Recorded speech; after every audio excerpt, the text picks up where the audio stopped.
Good morning and welcome to the Ferrum.com Panthers show, coaches show. And I'm just delighted to have one of our graduates, Jessica Flanagan, with us today. She's the head coach of the volleyball team, and she's all smiles right now, bright and early in the morning, got up, commuted in from Roanoke.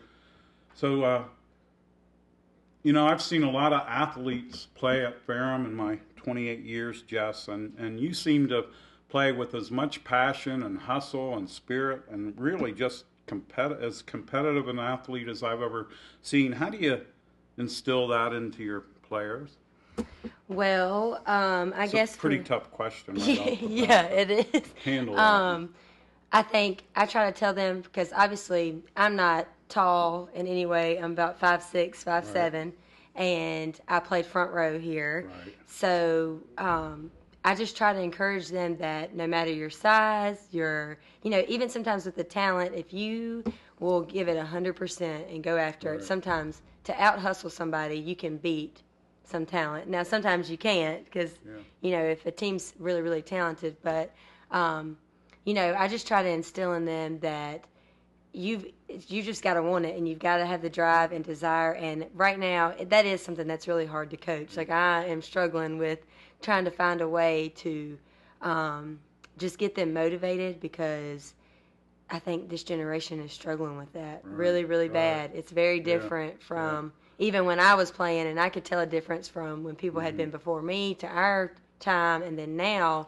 I mean, it's just it takes a lot to get them motivated and instill that in them. But I am trying, and hopefully eventually they're going to catch on. But I just want them to love the game as much as I did and as much as I still do. And that's a big part of that is for me is making it fun for them. Do you get in there and play? I do some, not as much this year as I did last year, because we did have a recruiting class, and that helped, because last year Coach Duffy and I were having to jump in all the time, and that's really hard as a coach. You probably hurt a few with your spike. No, I don't know. But it's really hard to get in there and play with some of them and then try to watch what they're doing at the same time. But it does kill me sometimes to not get in there. We played for the very first time the other day, and it felt good. So we jump in there every once in a while, and they like it. It motivates them. So, but I don't know. Well, last year you brought Ruth Ann Duffy in. Tell us about, as an assistant coach, tell us about Ruth Ann. Ruth Ann, I know Ruth Ann because I actually went to high school. He graduated a year before me with her husband, Matt Duffy.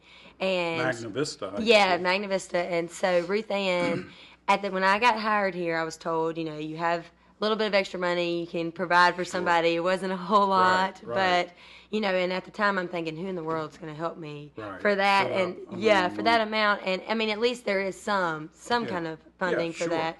And I am glad and happy that that's there. Yeah. So Ruth Ann, I know, had played at UVA Wise, and she's in the Martinsville area, and she was actually good friends with my friend Chastity back home, and we got to talking, and she was like, well, why don't you ask Ruth? And so I did, and she has been wonderful. She can't be here all the time, and that hurts, but, she does a lot, even out of the office. Like, if I ever need her, she emails, Jess, do you need me to do anything today? Or, she helps, too, a lot with the recruiting in North Carolina because she's already in Martinsville. So it helps me not have to go from here to North Carolina back to Roanoke. And she's just been a big help, and I really wouldn't want to work with anyone else right now. So.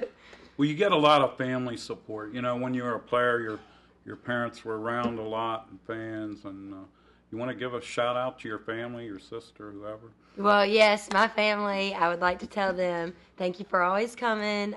They come to every home game pretty much, and I'm coaching now and not a player, so I think people find that funny. And my dad even travels sometimes. He came to Randolph last week, so if my family's listening, I hope they just know how much I appreciate them and thank them for all that they do. And my brother and his wife and all my friends, they're very supportive too. So, well, I know when we were searching for a coach, and some of us were talking and thought, wow, wouldn't Jessica Flanagan be a great coach?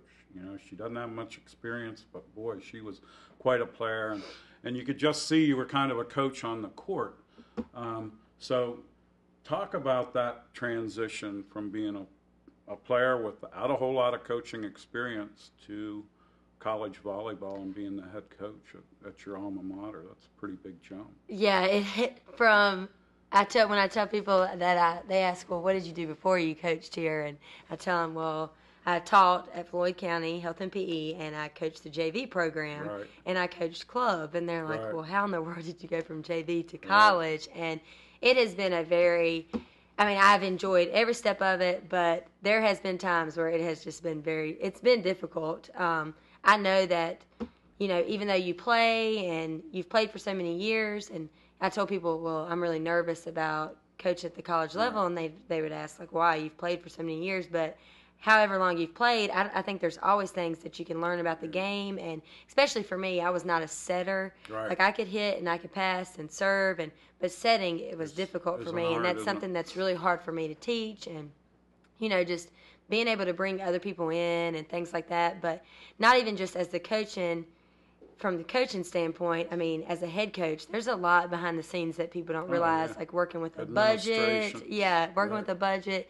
You've got 12 to 16 girls under your care when you're traveling on the weekend, and meal money. Yeah, and that's all just, that that's stuff I didn't worry about as from a JV program, and it's been different. It's been tough, but I feel like I'm learning as I go, and it's been fine. I feel like I've jumped into it, and I'm trying to do the best that I can, but it has been a big jump, and there's just more that I can learn, and I'm trying. We went to the conference last year, like the national conference for volleyball, and, learned a lot there, and then I did 2 camps this summer with 3 of the coaches that I actually coach against, Danny Miller, Blair Trail from Roanoke, and Jonathan Willis from Randolph, and, learning from them, the coaches that have coached for 20-some years, that's going to help me. And I was nervous about that at first because I don't want to go into a camp and somebody think, well, how do you not know that already? Right. But if you never do it, you're never going to learn. Exactly. So it's been a big jump, but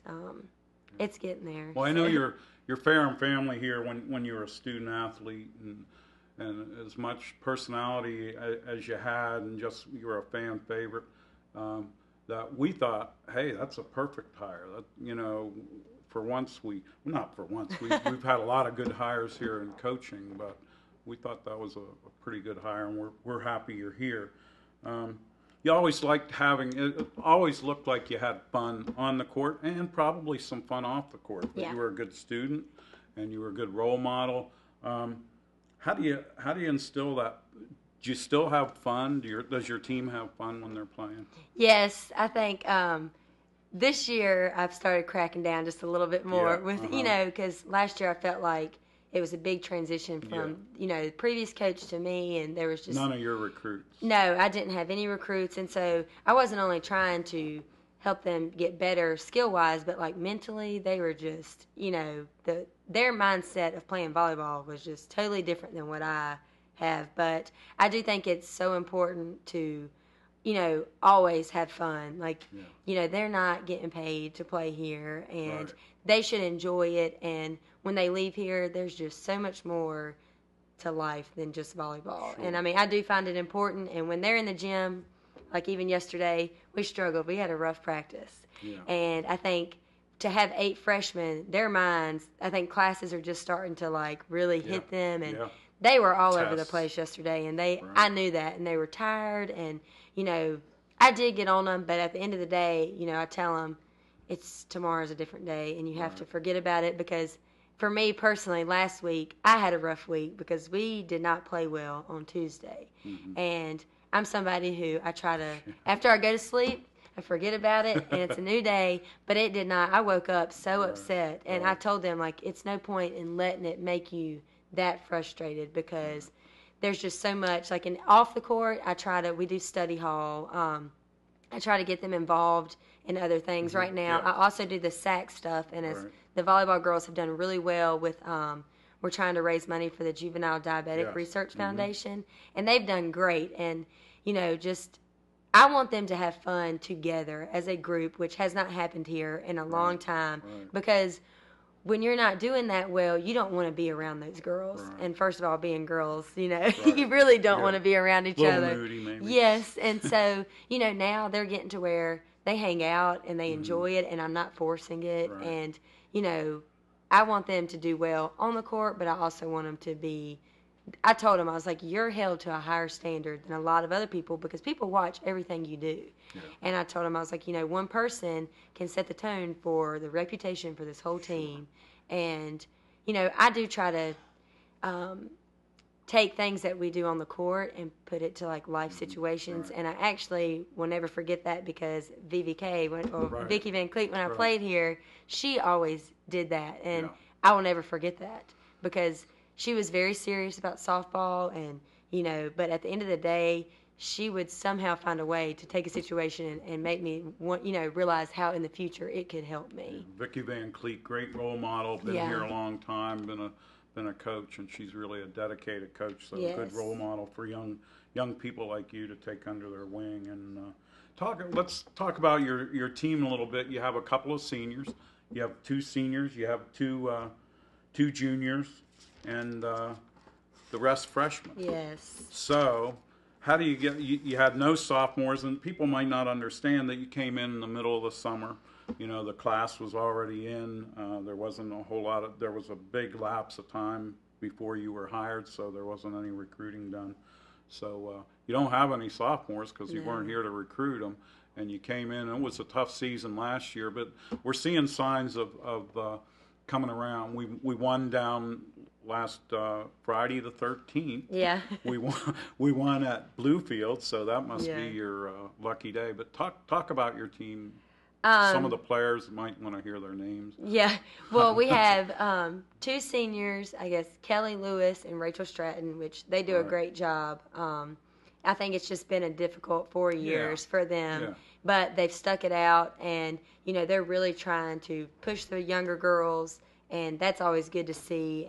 But, I mean, there's still things that they struggle with because the past 2-3 years, the program just hasn't been where it should have been. And then you have Jordan Link and Bridget Atkinson as the juniors, and all the 4 of those girls, the leadership, it's getting there. And I think, they've just, their mindset, we're still working on trying to change their mindset of how they view. Adjusting. Yes, they are. And, I don't think that they were ever really taught, like, what on the court, like, really being smart. And I think they were just expected to play. And so... they've got a lot of things going on, too. Did they play with you? Were you you graduated in 10, right? They did not. Kayla Trappier, who I coached last year, did, and Hannah Shoemaker. We all played together. So that was difficult, coaching somebody that I played with. But our freshmen, we have 8, and I couldn't be more, I couldn't be happier with the freshman class that we brought in. I think preseason, though, my hopes, I think, were a little... I mean, they were really, really high. And right now in season, we're struggling a little bit. And it's different. And I think you come in preseason and you're just playing each other. And so everything's fine. And then you start playing some other teams. And they're good. But, like, they'll get it. And they're timid right now. And I tell them, like, just with confidence, you've got to have confidence. You've got to play like you're the best team out there. Our talent isn't as high as some of the teams that we're going to play. But I would hope, everybody that watches and knows where the volleyball program has been, there are small changes happening, and it's so good, and it's so good to see, even from the things of them just enjoying being around each other as a team and being that supportive. And the other night, we've struggled with this season. If we lose the first set, we're done. Like, you can see it all over their face. You can, and it just puts, it just kills me. And I guess it was Tuesday. Yeah, this Tuesday when we played Randolph, we got beat the first 2 sets, and we came back and won the third. And it was we didn't win, but completely, like, for them to be able to forget about those first 2 sets and win that third set, like, that's a big change. And it's getting there, and I think it's going to take a while. I want it to happen overnight, and it just doesn't. But if I can keep this group of freshmen and build off of them, and my upperclassmen be as strong as they are, then in 4 years I'm hoping it'll be a big change. Right. Now you had a freshman start as setter this past week. How did that go? She she's a small girl. She is. She did so well. I think our passing was really, really off, and which hurt her. I mean, that doesn't make it any easier on her. So talk about pressure when you put her out there as a first home game. We had a great crowd. That's what I would like to also say. The wrestling team was awesome for coming out. The school support, that's wonderful. They were all painted up and crazy and. And, the girls feed off of that, and yeah. everybody plays better when you have a crowd like that, Right. and they love it. So I do appreciate that, and I would like to say thank you. But for her as a freshman to get in there and to have a crowd there, like, that's nerve-wracking. And, yes, it is. She did a great job, Emily, and she can only get better. So now, where's she? Tell us a little bit about Emily. Her name Emily Danner. She actually contacted me last year, and she was at Virginia Tech. Right.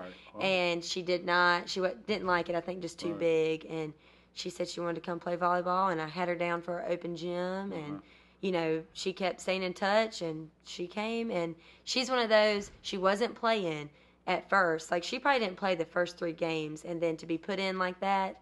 That's a lot of pressure, but she's one who she's come to me and asked, what can I do to get some playing time? She wants to play, and you know that. And so she's somebody who's going to work hard. And, I didn't have her in there, and maybe as a coach, like, maybe I had the wrong people in there, and now somebody who actually wants to be in there has stepped up, and we'll see how it goes. Yeah. It's hard to compensate sometimes for desire and spirit, kind of like when you were coach. Well, this has been delightful. I've enjoyed having you. You've been fun to have on the show, and we wish you a lot of luck. Our fans can see our volleyball team against Averett tonight. Yes. Thursday, and then we have the quad meet. You want to talk about that briefly? Yeah, we'll have a quad meet on Saturday, and it'll run from, I guess, 10 o'clock, 12 o'clock, 2 o'clock, and 4 o'clock, and it'll be us, Averett, Meredith, and Methodist, and so it'll be a busy day here. Do we play in the Y too, or we just play in the gym, and we'll play at 10 and then at 4, and then the other teams play in between us. We'll play Meredith and Methodist. We don't play Averett, and I guess we're travel partners, so we travel the same weekends, but we don't play each other. And Meredith and Methodist the same. Great. So it should be a good weekend. This was a big week for us. The first really, really busy week. The girls are tired, but hopefully they can make it to the end of this week, and then we'll, maybe just carry on, keep going. Yeah. Well, thanks, Jess, for coming, and enjoy your coaching, because your enthusiasm's contagious, and I think you'll build the program, and we'll have a lot of fun with it. Well, until next week. Next week we'll have who do we have next week, Gary? Our man, Coach David Harper, will be back, and he's going to bring one of his players with him. We're not sure who that's going to be, but a mystery player. So be sure to tune in and watch the FarhamPanthers.com Coaches Show. This is Dave Newcombe saying so long.